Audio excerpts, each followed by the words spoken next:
Well, hello everybody. We're making salted hams today, or cured hams, and I'm just putting the ingredients together.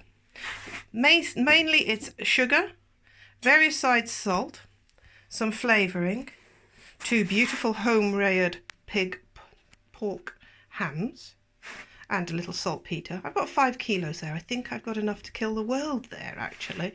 Saltpetre is quite a dangerous chemical. You need to use exactly what the recipe tells you to use.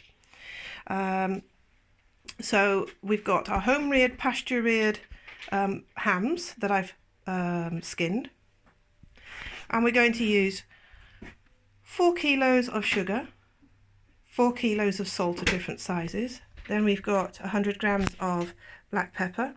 We've got a few mustard seeds. We've got some nutmeg. We've got some Jamaican jerky flavouring.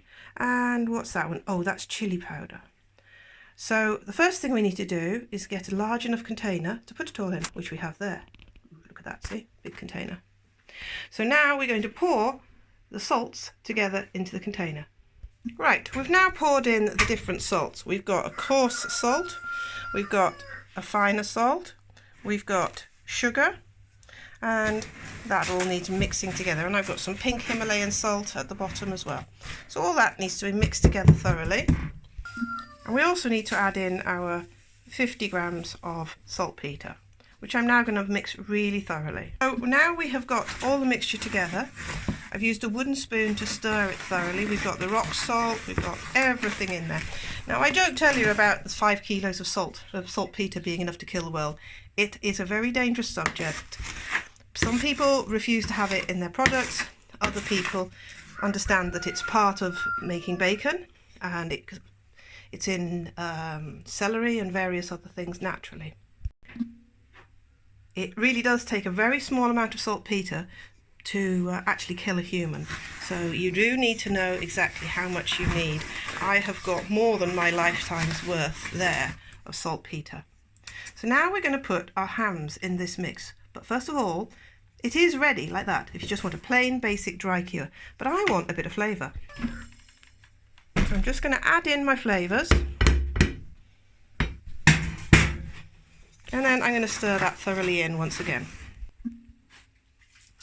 So we're going to put our hams in now, just a couple of stray hairs.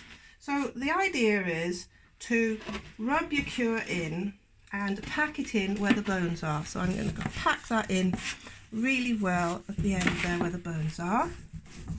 We're going to massage it into all crevices, flaps. And you really don't want to be doing this with any cuts on your hands. You turn it over,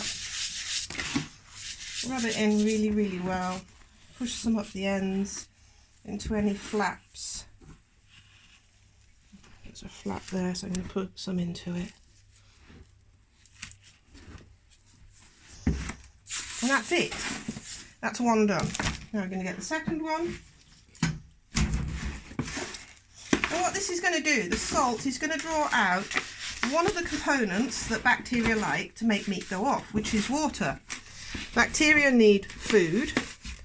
That's the food itself. They need, if they're aerobic, they need air, but they also need moisture. So what's going to happen is this salt is going to make all the moisture be drawn out into the liquid that develops at the bottom of the box down here afterwards.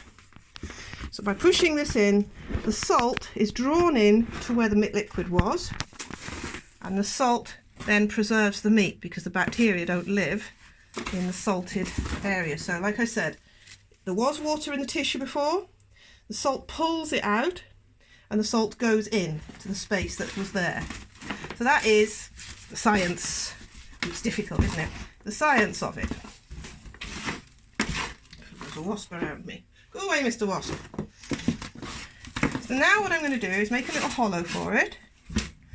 Put it at the bottom. Make another little hollow here. Put it at the bottom. Cover them nicely.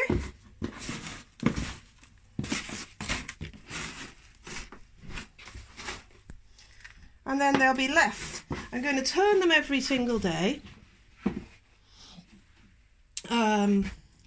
turn them, rub them, pour off any pickle. Some people leave the pickle, some people don't. Well, I'm going to be pouring it off. That's the juice that comes from them.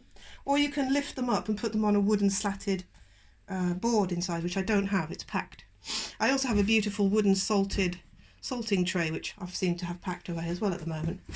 So they're going to be done like that for 4 weeks, left in the salt. Then we'll reassess them, maybe put some fresh salt in again. Check how hard the meat is. At the moment, look, it's just like anybody's leg.